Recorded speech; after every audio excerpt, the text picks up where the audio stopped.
श्री शिवाय नमस्तुभ्यम हर हर महादेव। देखिए दोस्तों, आज का यह वीडियो आप सभी के लिए बहुत ही ज़्यादा खास और विशेष होने वाला है। खास और विशेष इसीलिए होने वाला है क्योंकि कल दिनांक 26 अगस्त को सोमवार के दिन है जन्माष्टमी, यानी कि अष्टमी की बहुत ही विशेष तिथि, और यह विशेषकर सोमवार के दिन पड़ी है। सोमवार की अष्टमी है। देखिए, सोमवार का दिन आप सभी को पता है कितना अधिक महत्वपूर्ण होता है, और सोमवार की अष्टमी पर भगवान शिव माँ पार्वती का मिलन होता है। इसी के साथ जो 64 योगिनियाँ हैं वह भी भगवान शिव के मंदिर में ही विराजमान होती हैं। देखिए, आप सभी अच्छी तरह से जानते हैं कि जो सोमवार की अष्टमी है साल में केवल 2 से 3 बार ही आती हैं, तो इस मौके को आपको अपने हाथ से बिल्कुल भी नहीं गंवाना है। देखिए, इस दिन आपको शहद की 7 बिंदियों वाला बहुत ही चमत्कारिक उपाय करना होता है, जो आपके जीवन के बड़े से बड़े दुर्भाग्य को समाप्त करने के लिए होता है, आपकी बड़ी से बड़ी मनोकामना को परिपूर्ण करने के लिए होता है, सारे कार्यों में आपको सफलता प्राप्त करवाने के लिए होता है। तो आज का जो ये उपाय है, पूज्य गुरुदेव पंडित प्रदीप जी मिश्रा की कथा को सुनकर के और समझ करके ही आपको समझाने का पूरा प्रयास करेंगे।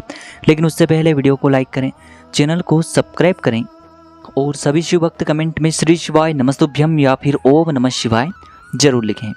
तो देखिए दोस्तों, यह उपाय बहुत ही चमत्कारिक हैं, बहुत ही विशेष यह उपाय हैं। आपके जीवन से जितने भी दुर्भाग्य हैं, अंधकार हैं, उन्हें समाप्त करने के लिए उपाय बहुत ही चमत्कारिक है। और यह उपाय आपको सोमवार की अष्टमी पर इसीलिए करना है क्योंकि सोमवार की अष्टमी पर हमारे जो महादेव होते हैं ना, वह बहुत अधिक प्रसन्न मुद्रा में होते हैं, और यदि हम कुछ भी उनसे मनोकामना करते हैं तो वह निश्चित ही हमारी मनोकामना को स्वीकार करके उसे परिपूर्ण भी करते हैं। तो चलिए दोस्तों, जानते हैं पहले उपाय के बारे में। तो देखिए दोस्तों, इस उपाय को करने के लिए सबसे पहले तो आपको थोड़ा सा शहद लेना है। देखिए, शहद आपको आधा चम्मच या फिर उससे भी कम लेना होगा। अब देखिए, इसी के साथ में आपको एक प्यारी सी और सुंदर सी बेलपत्र लेनी है, जो कहीं से भी टूटी हुई या फिर खंडित नहीं होनी चाहिए। इस बात का आपको ध्यान रखना है। देखिए, बेलपत्र यदि आपको किसी कारणवश नहीं प्राप्त हो पाती है तो आप भगवान शिव के शिवलिंग पर चढ़ी हुई बेलपत्र को पुनः शुद्ध जल से धो करके इसका उपयोग भी कर सकते हैं। देखिए दोस्तों, गुरुदेव अपनी कथा में कई बार बताते हैं कि बेलपत्र की डंडी के अंत में जो डूट होती हैं, जो गांठ होती हैं, उसे भी आपको हटा देना चाहिए, क्योंकि यदि हम डूट वाली बेलपत्र यदि शिवलिंग पर अर्पित करते हैं तो इससे हमारी मनोकामनाएं परिपूर्ण नहीं होती हैं। तो इस प्रकार से आपको यह बेलपत्र लेनी है, और इसी के साथ में आपको एक तांबे के पात्र के अंदर अपने ही घर से शुद्ध जल भी लेना है। देखिए, यह जल आपको विशेषकर अपने घर से ही लेना है, इस बात का आपको ध्यान रखना है। अब दोस्तों, आपको इन सभी सामग्रियों को लेकर के सीधे पहुंच जाना है भगवान शिव के मंदिर में। देखिए दोस्तों, वैसे तो इस उपाय को आप सुबह से लेकर के शाम तक किसी भी समय में कर सकते हैं, लेकिन कल सावन सोमवार की अष्टमी तिथि का बहुत ही विशेष और दुर्लभ संयोग बन रहा है। तो यदि आप यह जो उपाय है इससे प्रदोष काल के समय में करते हैं तो यह उपाय आपके लिए बहुत अधिक सर्वोत्तम होने वाला है। देखिए, प्रदोष काल का समय सूर्यास्त से 45 मिनट पूर्व शुरू हो जाता है और सूर्यास्त के 45 मिनट बाद तक रहता है, यानी कि जो 1.5 घंटे का समय है, इसे हम प्रदोष काल का समय कहते हैं, और इस समय में भी आप ये उपाय कर सकते हैं। देखिए, गुरुदेव ने बताया है कि यदि आपको प्रदोष काल में समय नहीं मिल पाता है तो फिर आप इस उपाय को सुबह से लेकर के शाम तक किसी भी समय में कर सकते हैं। देखिए दोस्तों, शहद जो है वह हमारे जीवन से दुख और दरिद्रता को दूर करके हमारे जीवन में सौभाग्य की प्राप्ति करवाता है, और बेलपत्र जो है वह महादेव को अति प्रिय होता है। इसीलिए यदि हम इस सावन सोमवार की अष्टमी पर बेलपत्र का प्रयोग करते हैं तो महादेव हमसे अति शीघ्रता से प्रसन्न होकर के हमारी जो भी अधूरी मनोकामनाएं हैं उन्हें निश्चित ही परिपूर्ण कर देते हैं। तो देखिए दोस्तों, सबसे पहले तो आपके सीधे हाथ की चीटी उंगली के पास वाली जो उंगली होती है, अनामिका उंगली, उसमें आपको थोड़ा सा शहद लेना है। देखिए, यदि आपको अपनी अनामिका उंगली के बारे में जानकारी नहीं है तो आपको सामने स्क्रीन पर दिखाया जा रहा है, आपके सीधे हाथ की सबसे छोटी उंगली के पास वाली जो उंगली होती है, अनामिका उंगली, उसी में आपको शहद लेना है। और इस उंगली को आपको बेलपत्र की जो बड़ी वाली पत्ती होती है, जिसे भगवान शिव की पत्ती माना जाता है, इस पत्ती पर आपको इस शहद से ओम का निर्माण करना है। सामने आपको स्क्रीन पर दिखाया जा रहा है। और बेलपत्र की जो अन्य 2 पत्तियाँ होती हैं, इन पर आपको एक एक शहद की बिंदी लगानी है, यानी कि आपको एक बिंदी भगवान गणेश के नाम की लगानी है, एक बिंदी आपको माँ पार्वती के नाम की लगानी है। अब दोस्तों, इस बेलपत्र को आपको अपने सीधे हाथ की हथेली पर रखना है, और आपके जीवन की जो भी अधूरी मनोकामनाएं, जो भी आपकी जीवन में समस्याएं चल रही हैं, तो उन्हें आपको महादेव के समक्ष रख देना है। और यह जो बेलपत्री है इसे आपको भगवान शिव की शिवलिंग पर ही समर्पित कर देनी है। देखिए आपको ये बेलपत्री इस प्रकार से समर्पित करनी है कि बेलपत्री के जिस भाग पर आपने ओम का निर्माण किया है एक एक बिंदी लगाई है वह शिवलिंग से स्पर्श रहेगी, डंडी वाला भाग जलाधारी की तरफ रहेगा। इस प्रकार से आपको ये बेलपत्री शिवलिंग पर अर्पित करनी है। अब दोस्तों आपको शहद से शिवलिंग पर 7 बिंदियों का निर्माण करना है। देखिए ये जो बिंदियां हैं आपको माता अशोक सुंदरी से प्रारंभ करना है और जलाधारी पर इन बिंदियों का आपको अंत करना है।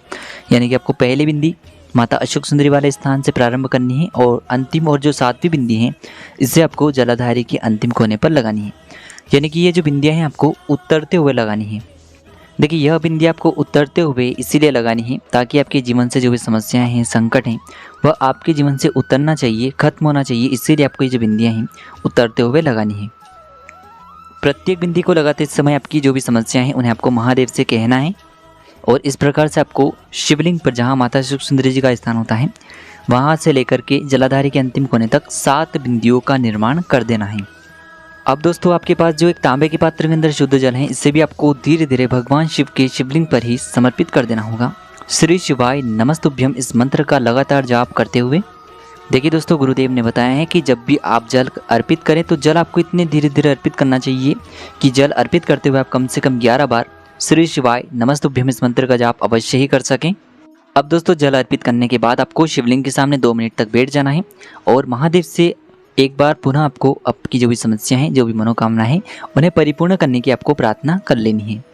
तो चलिए दोस्तों अब हम जान लेते हैं सावन सोमवार की अष्टमी पर किए जाने वाले दूसरे महा उपाय के बारे में।